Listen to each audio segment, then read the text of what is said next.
Cela fait plus d'un siècle que les Français se battent pour la liberté de la presse, pour la liberté de réunion, pour la liberté d'association.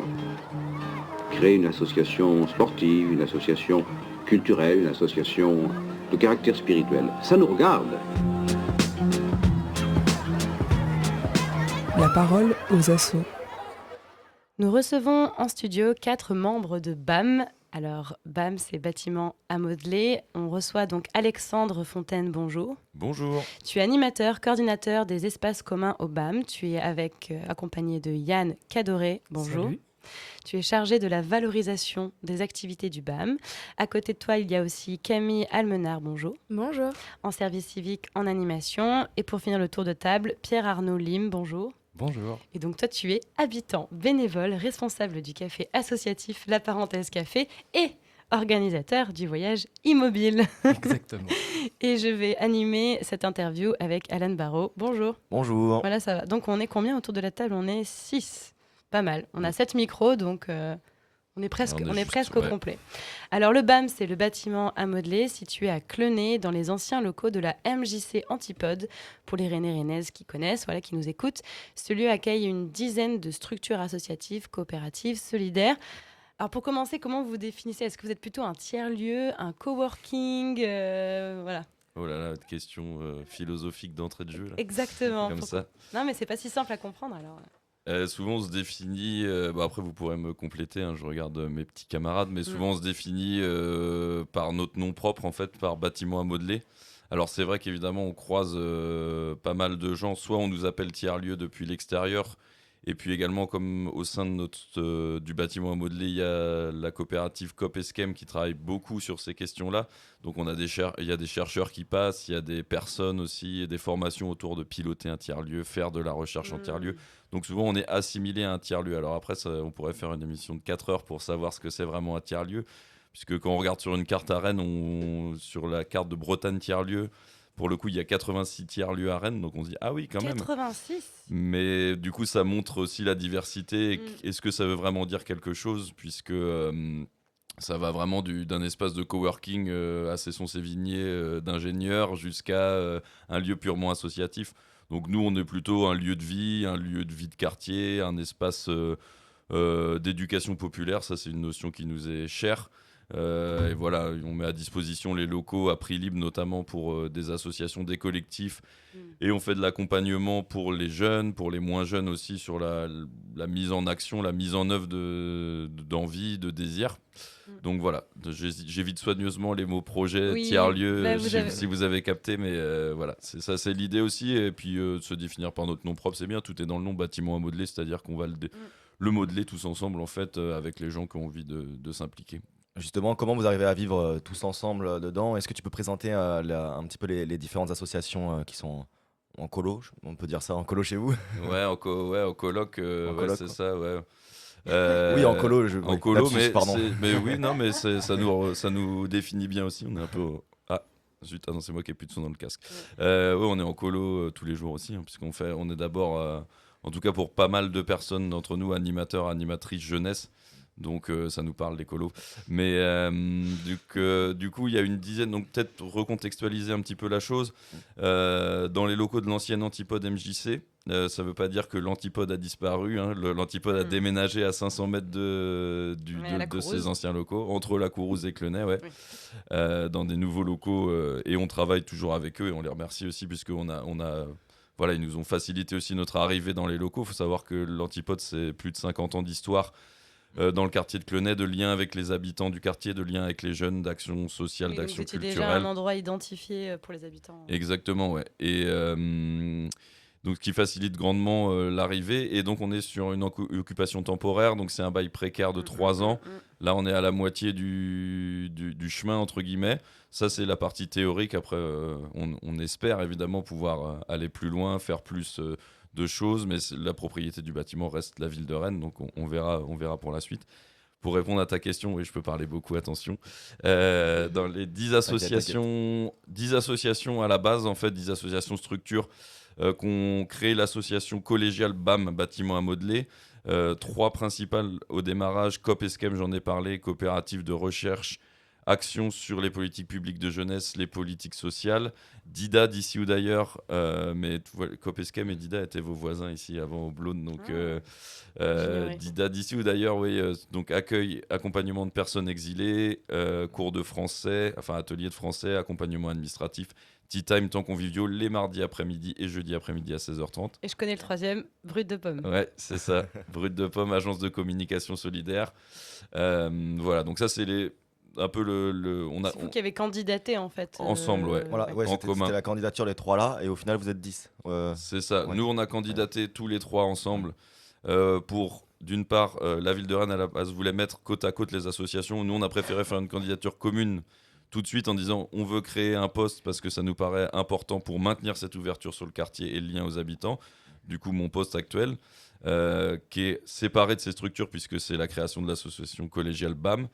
Et ensuite, d'agréger les associations qui avaient eu aussi des locaux en disant regardez, nous, on a envie d'avoir un fonctionnement collectif, on ne veut pas être juste côte à côte, juste voisins, on veut faire des choses ensemble, ouvrir le lieu au quartier, pardon, le bâtiment au quartier. Oui. Et dans ces associations, il y a l'association Maximart, donc, qui est une association d'art plastique qui s'occupe beaucoup de la scénographie du lieu, de faire des expositions. Il y en a une en ce moment d'ailleurs, je vous invite à aller le voir, et c'est dans le cadre du voyage immobile. Compagnie 3e acte, compagnie théâtre, les éditions du commun, maison d'édition pareil, c'est vos voisins, il y a une connexion Blône-Clenay. Ils ont fait une émission pendant 1 an, édition du commun. Ouais, la mécanique du livre, c'était. Oh ouais, on ira écouter. C'était pointu. Alors. Ouais, j'imagine. Tout à tout, donc, qui était aussi là avant dans l'ancienne Antipode et qui travaille sur des projets artistiques avec les jeunes adultes. Il y aura. Oui, tout à tout, ils sont chez vous. Et oui. Bientôt un atelier bois, céramique et poterie, mais là on l'attend toujours, c'est qu'on a des soucis en termes de travaux. C'est de l'association Les Trois Maisons, qui est une association historique aussi du quartier de Clenay. Voilà, on l'attend avec impatience parce que ça peut être aussi intéressant en termes de fabrication. L'Étoile, qui est un service petite enfance de la ville de Rennes. Et il m'en manque toujours un, et Héroux, bien sûr, qui fait du cirque contemporain. Ouais. Voilà, donc on l'exploitation de l'ancienne salle de spectacle et de l'ancienne bibliothèque. Qu'on est plutôt en cohabitation avec eux, puisqu'ils ne sont pas membres de l'association collégiale, mais on fait en fait beaucoup de choses ensemble. Ça, c'est les associations permanentes. Peut-être qu'il y aura d'autres questions ensuite, mais puisqu'on met à disposition et qu'on a une gouvernance collective au BAM, on a aussi toute une constellation d'associations, de structures, de collectifs qui viennent participer ponctuellement ou plus régulièrement à la vie du lieu. Et justement, le fait d'avoir une gestion comme ça, collégiale, on peut dire, est-ce que ça rend difficile la communication avec Rennes Métropole, parce que du coup, c'est la ville de Rennes qui vous loue cet endroit. Oui. Enfin, comment vous faites pour communiquer sur vos besoins, vos envies, alors que vous êtes tout autant d'associations qui ont sûrement des profils très différents? Alors, pour communiquer, en fait, l'avantage un petit peu d'avoir un peu pris les devants, on va dire, sur cette volonté de créer un fonctionnement collectif, c'est qu'on n'a pas une feuille écrite de la ville de Rennes en disant voilà vos objectifs pour les 3 ans. On a une grande liberté en fait et d'expérience, puisque pour certaines personnes au BAM, on a des expériences précédentes dans l'occupation temporaire. Ça permet une liberté en termes d'appropriation du bâtiment, puisqu'on peut faire de la peinture, on peut enlever une porte, faire des choses, en tout cas matérielles, et ça donne une liberté aussi en termes d'action, puisqu'on n'a pas d'objectif chiffré par la ville de Rennes, et en même temps, puisqu'il nous subventionne à hauteur de 10 000 € par an, donc c'est pas énorme, et puis ces 10 000 € repassent dans le paiement du loyer. Donc en fait ils n'ont pas non plus souvent, ça va comme dans les appels à projets, mais le fait d'avoir des sous impose des objectifs. Là, comme on a plutôt un peu de sous pour le fonctionnement global, la ville de Rennes ne nous impose pas d'objectifs précis. Donc après voilà, la communication auprès d'eux en tout cas est assez fluide, et puis ils sont assez intéressés en fait de voir qu'est-ce qui se passe ici. C'est assez expérimental. Ils sont plutôt quand on croise soit les élus de quartier, soit les techniciens de la direction de quartier à Clenay, plutôt agréablement surpris de ce qu'on est capable de faire, quoi. Toi, Yann, ta mission, c'est de valoriser le BAM, c'est-à-dire quand tu dis valorisation, c'est communication ou c'est quelque chose de différent? Alors, ouais, c'est un service civique en communication. Donc, je m'occupe essentiellement, on va dire, la moitié de mon temps de tout ce qui concerne les réseaux sociaux du BAM. Il ne faut pas hésiter à follow. On est sur Facebook et Insta. On follow partout. C'est le moment pub, désolé. Le bâtiment modelé @bam.so. Et à l'inverse, par tout ce qui concerne la valorisation, je travaille beaucoup avec l'ensemble des assos du bâtiment parce que, par exemple, il y en a, ils ont pas enfin, ils ont des besoins en communication, ils ont besoin d'aide, je vais les aider, création d'affiches, créer des supports quelconques pour animer un atelier, faire de la signalétique. On a eu des gros ateliers signalétiques là pendant 3 mois où on a refait toute la signalétique du BAM, on a mis une charte en place avec Camille, c'était très très cool, et avec Bout de Pomme. Et sinon, ouais, c'est un peu plus, je vis dans le BAM et je vais voir là où il y a des besoins. Ah ouais, donc tout le monde t'aime bien, quoi. J'espère. T'es là pour faire le truc que les gens savent pas faire. Voilà, on essaye. Okay. Et toi, Camille, quand t'es plus sur l'animation? Oui, c'est ça. Moi, du coup, je suis beaucoup là sur les événements. Donc, j'aide à organiser les événements, à mettre en place. J'organise aussi des ateliers, dont un atelier théâtre en ce moment qui a commencé début juillet, qui est donc un atelier théâtre qui a un projet sur le long terme avec une rencontre par semaine. Pour l'été, c'est le mercredi de 14h à 16h. Et s'il y a besoin, il y a toujours des places pour venir découvrir le théâtre pendant l'été. C'est quoi comme type de théâtre ? C'est un peu de tout, en fait. En fait, c'est un projet qui va être sur le vrai long terme, mais qui démarre vraiment en septembre. Et donc là, pour le coup, mes inscriptions sont fermées parce que j'ai pas mal de monde qui se sont inscrits. Par contre, cet été, on fait vraiment de la pratique théâtrale globale.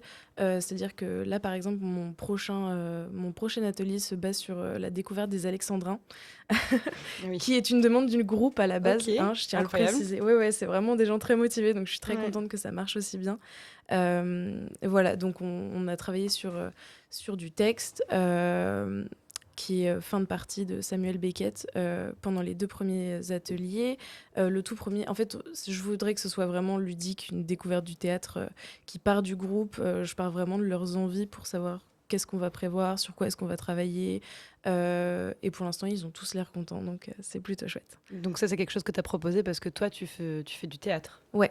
Okay. J'ai fait 14 ans de théâtre. Oui. Je sors d'un baccalauréat en spécialité théâtre, et donc c'est quelque chose qui me passionne. Tu pèses dans le game. Tu as une légitimité. J'espère. On va peut-être passer directement sur la programmation de cet été avec l'ouverture du café. Et oui, je me tourne vers Pierre Arnaud. Merci. Je savais que j'en avais qu'un sur les deux, désolée.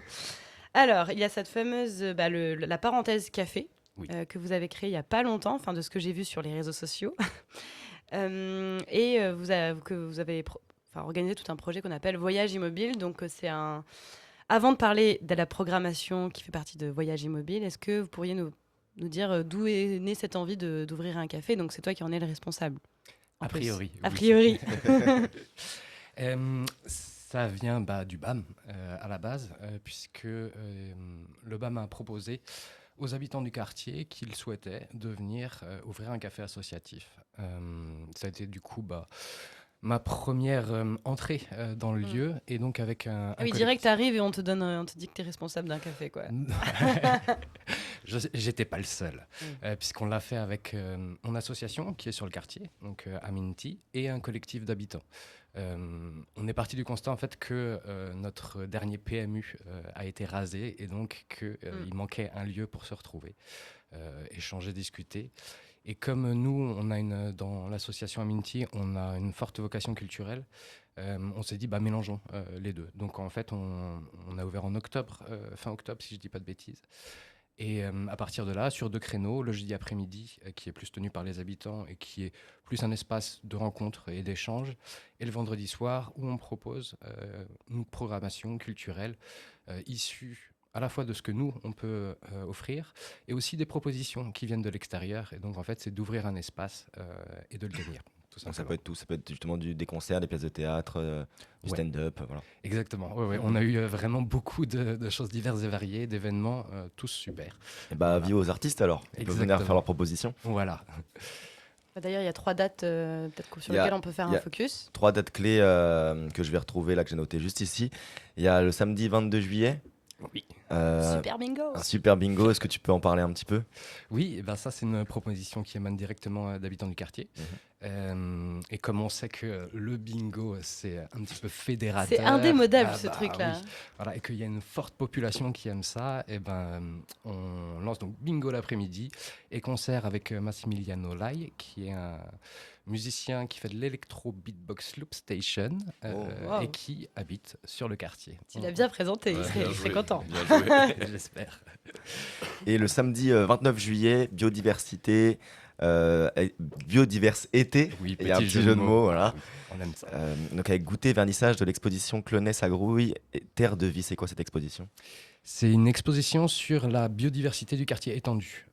C'est-à-dire que quand même le quartier neuf, ça va jusqu'à la Prévalais et qu'on ne connaît pas forcément tous les habitants plus animaux qui y vivent. Donc c'est l'occasion en fait Avec de... biodiversité, tu comprends aussi les habitants. Oui, absolument. C'est très riche. C'est rigolo. Alors, mais c'est que finalement, on a vraiment beaucoup de vie et de diversité et qu'on ne soupçonne pas. Parce que on a la Prévalais, qui est quand même un espace agri-naturel, on va dire. Les bords de Vilaine, et là, ça regroupe pas mal de petites bestioles. Donc, en partenariat avec le groupe mammalogique breton, qui nous fournit une exposition sur les chauves-souris, on va pouvoir découvrir des installations vidéo sur ce qui se passe dans le quartier et suivre une projection d'une web-série scientifique en présence des réalisateurs. Voilà, pour pouvoir échanger un petit peu à propos des thématiques de l'évolution. Ça a l'air super intéressant en tout cas. C'est à 16h, du coup je reprécise, le samedi 29 juillet. Et donc ça finira à quelle heure? Ça va durer combien de temps tu penses? Jusqu'à ce que les questions soient épuisées, sachant que cette web-série, c'est Happy Hour Science, bière et chips. Donc ça va dériver sur un petit apéritif convivial. Voilà. Oui, d'accord. Donc en fait, le café que tu tiens, c'est un café avec la licence même aussi pour vendre de l'alcool. C'est un café. Passons aux questions sérieuses.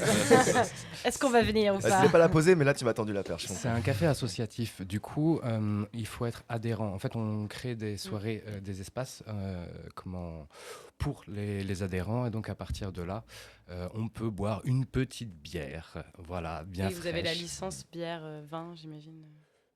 Et non, non, c'est pas le fonctionnement du coup. non, c'est le principe d'un bar associatif. Du coup. Oui, Mais c'est comme ça. a fonctionné l'Antipode pendant 50 ans, à chaque fois je le mets parce que ça met une petite assise. Mais oui, c'est ça. En fait, on vous inscrit sur un carnet, on vous donne une carte d'adhérent. L'adhésion, c'est à prix libre d'ailleurs. Et voilà, après, on est entre nous comme si on était tous une grande, à la maison, tous dans une grande association. Donc voilà, j'espère que il n'y a pas trop de policiers qui écoutent. Enfin, des policiers. Ouais. Non, mais... Ils sont les bienvenus. Oui, non, mais je veux dire à- ceux qui contrôlent les licences. Ah oui. Et à ils sont quoi loin, il ressemble ce café? Parce que vous avez une identité visuelle forte quand même, le BAM, il y a de la peinture partout sur les murs. Comment vous l'avez aménagé ce café? À quoi vous voulez qu'il ressemble? Eh ben, Que les auditeurs, auditrices l'imaginent là. au salon d'une maison, en fait, un espace où il y a des canapés, des tables pour se poser, et surtout, il y a un parquet de balles et pour pouvoir danser les fest-noz. Ah ouais, et c'est Oui. grand comment? C'est gigantesque. C'est vrai? On peut faire vraiment des grandes rondes et tout? On peut faire des petites rondes. Alors voilà, on est dans le hall de l'ancienne MJC. Du coup, c'est un espace qui est assez restreint, mais finalement qui crée ce côté un peu cocon. J'ai déjà vu des fest-noz au Tiana. Mais voilà. Donc c'est possible. Au Modco, c'est encore plus petit. Oui, et puis c'est on clair. peut. Enfin, une gavotte peut se faire un petit peu partout dans l'espace. Il va y avoir un fest-noz bientôt? Il y a eu 2 fest-noz. Il y avait un fest-noz le 14 juillet. Et en fonction des volontés du BAM, peut-être qu'on réitérera Ça ça serait chouette. à la rentrée. On a raté aussi le tournoi de Palais. Ça s'est bien passé? Ah, oui. C'était merveilleux. Il y a tous les Ça se voit que jeudis c'est maintenant. vraiment des demandes. C'est tous les jeudis? Enfin, là, je pense qu'ils vont être en pause, mais sinon, on vient concurrencer la petite planche. Du coup, il y a un collectif informel qui s'appelle La Grosse Plaque tous les jeudis, La Grosse à Plaque. 20h, mais c'est totalement informel. Mais pour les amoureux du palais, vous pouvez venir Ouais. avec Trop bien. vos choses à griller sur le barbecue, vos boissons, et puis là, c'est en mode informel. On ramène sa planche chez Palais, et puis. Mais c'est officiel, hein. Il y a un tableau, il y a, Ok. il y a Oui, des oui. quarts de finale, une finale, voilà. Ah quoi. ouais, Ouais. trop bien. Et pour le rappeler, comme le disait Alan tout à l'heure, pour les petits monstres, pour les gens qui veulent venir en famille au BAM, à l'intérieur du BAM, là où on veut danser, on a aussi visibilité sur un coin enfant-jeunesse avec plein de jeux triés, bien rangés, des petits dinosaures, des jeux de société, des trucs en mousse. Et tout est beau. Camille a fait une superbe fresque pour bien l'illustrer, cet espace jeune. Elle est très visible et on peut donc bien voir ses enfants tout en buvant une bière. Non, mais c'est important de le souligner parce que ça fait partie des ambitions du café d'être intergénérationnel. Donc, c'est-à-dire que pour les familles qui ont des enfants, alors ça se construit avec les besoins qui se montrent, mais c'est vraiment ça. On veut un lieu, un genre d'agora où on peut se retrouver ensemble et donc on essaie de donner les moyens aux personnes de venir, donc de favoriser l'avenue des enfants avec ce petit coin. J'ai pu lire que c'était vraiment très important pour le BAM d'avoir des espaces communs entre les assos où vous pouvez vous retrouver et accueillir surtout des personnes, et notamment il y avait une volonté d'ouvrir des espaces avec genre douche, machine à laver. Est-ce que ça a été fait ou est-ce que c'est en cours ? Oui, alors pour certaines choses, il y a des contraintes techniques. Sur les espaces communs, oui, c'est vraiment important. C'est d'entrée de jeu, en fait, quand on est arrivé et qu'on a monté l'asso collégial, c'était de garder des endroits libres, en fait, qui ne soient pas privatisés, entre guillemets, par certaines associations, même s'il y a des besoins, évidemment, d'avoir un bureau pour certains ou un espace de travail, un atelier, par exemple, pour Maximart. Mais en tout cas, on a ce hall-là qui est commun. Une salle aussi à l'étage d'une 60aine de mètres carrés pour accueillir plutôt des ateliers, des réunions.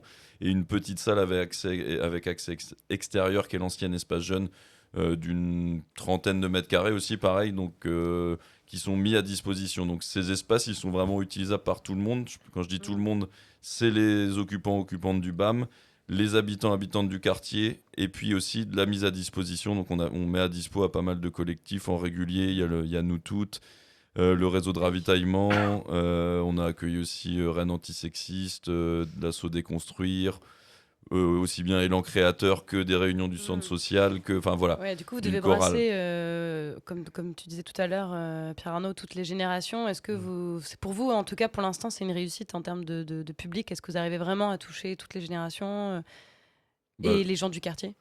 Ouais, peut-être que Pierre Arnaud, vous pouvez compléter. Moi, je pense que c'est assez intéressant en termes de mixité. Alors, après, c'est souvent un point de travail et aussi une réflexion.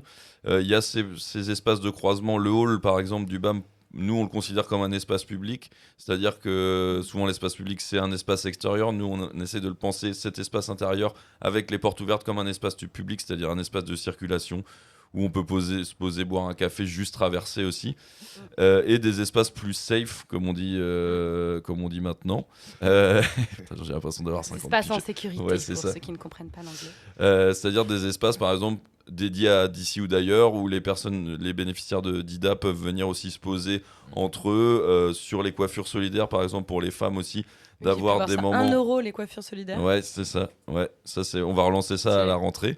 Donc voilà, d'avoir à la fois des mixités, des espaces publics où les gens se croisent, mais on a fait aussi une charte pour que ces endroits soient sécurisés. Et puis aussi des endroits plus à soi, où on peut s'isoler, où on peut se poser avec ses potes ou avec son groupe, où on se sent plus à l'aise. Voilà, donc je ne sais pas si vous voulez compléter là-dessus. Il y a le côté de la mixité, donc de la vie de tous les jours du bâtiment, vraiment dans son utilisation globale. Et on a aussi la mixité qui est marquée sur nos... On va appeler ça des événements culturels pour faire bien et beau.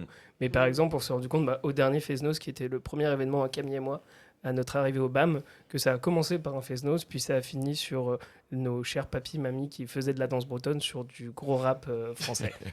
Et après du Mylène Farmer. Trop bien. Ou à l'inverse, Dida organise souvent des éditions de Didance, où là c'est les bénéficiaires de Dida qui viennent présenter les danses de leur pays d'origine, ou voilà les danses qui les font kiffer. Et il y a partage de connaissances comme ça, petit entraînement, mise en avant des choses en commun, voilà. Ah, petit signe en studio.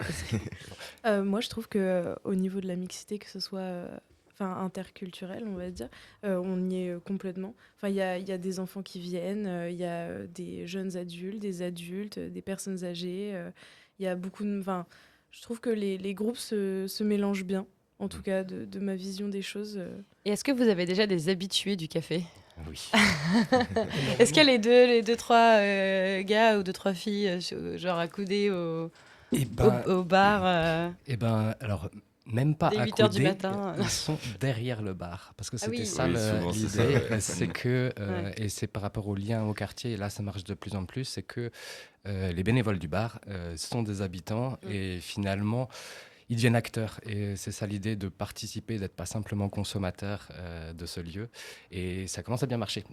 Ça c'est chouette. Il fallait le temps parce que voilà, il faut que les choses se montent, que les gens voient comment ça fonctionne avant qu'ils se lancent dedans. Et donc, je suis content, très content en tant qu'habitant du quartier, parce que même on retrouve les anciens jeunes de la MJC qui reviennent par curiosité. Et puis, Trop bien. voilà, ça brasse. Et si on veut devenir justement bénévole, que ce soit, je sais pas en fait si vous faites du bénévolat aussi sur d'autres choses que le café, mais si on veut vous contacter pour être bénévole, comment on fait? Il faut habiter avec le nez. Ok, donc, est-ce qu'on a une carte pour habiter avec le nez Moi j'habite à la Courouse, est-ce que ça marche ou... C'est tout le quartier débat. neuf, d'accord. Allez, c'est bon, ça On, passe. on parlait des objectifs de la ville de Rennes. Alors Ouais. là-dessus, ils nous attendent. Hein, si on peut, Oui. faites venir les gens de la Courouse à Clenay et les gens C'est de vrai Clenay à la Courouse. Ah ouais. Ils C'est un des gros enjeux de la ville. Ouais, c'est pour ça Parce aussi que qu'ils ça ont mis communique pas l'antipode du ici. tout. Ouais. Pas encore, quoi. Ok. Ouais, ça, Ouais, parce que un c'est des petit quartiers peu. tellement récents, C'est ça. pour la Courouse en tout cas. C'est ça. Et après, si on est intéressé par le BAM et les activités du BAM, faut pas hésiter à passer. Très souvent, on est ouvert en journée du lundi au vendredi de, on va dire, à peu près 10h jusqu'à 17h, 18h. Et sinon, sur nos réseaux sociaux, on vous répond. Il y a des mails de présents aussi qui sont indiqués. Voilà, il y a même un numéro de téléphone qui traîne, je crois. Donc, faut pas hésiter. Et nous, on accepte avec grand plaisir toutes les envies des gens qui viennent soit pour participer, soit parce qu'ils veulent lancer un projet, ils ont besoin d'un espace, d'un conseil. On est là. D'ailleurs, je tiens à préciser que tout le bâtiment est accessible pour les personnes à mobilité réduite. C'est important de le signaler. Donc voilà, tout le monde est vraiment le bienvenu. Merci, ça donne vraiment très envie de venir au BAM. Je pense que vous nous avez vraiment donné envie, attisé notre curiosité. On est déjà à la fin de cette émission. Est-ce qu'on peut rappeler les dernières... Est-ce que Pierre-Arnaud, tu peux nous rappeler les dernières dates vraiment de cet été importantes pour venir vous voir pour Voyage Immobile? Ou tu veux qu'on les dise peut-être En fait, venez tous les week-ends, Ouais, le vendredi et le samedi. Mais sinon, oui, la biodiversité, ça va être très très bien. Donc le 29 juillet, le Super Bingo le 22, un repas partagé le 5 août. Donc repas du monde, venez rapporter un tout petit truc et partageons ensemble l'envie de manger. Et puis après... Il y aura encore d'autres événements à venir. Trop bien. Eh bien, merci à vous quatre. On va vous laisser avec notre playlist Quartier des Ondes. C'était Aurélia et Alan au micro. Encore merci à nos invités. À très vite et profitez bien du soleil breton. Apparemment, c'est le plus fort de tous. C'est le meilleur. Merci. Are you the one who's on the radio station? Quartier des Ondes. Et si c'était toi qui prenais le micro?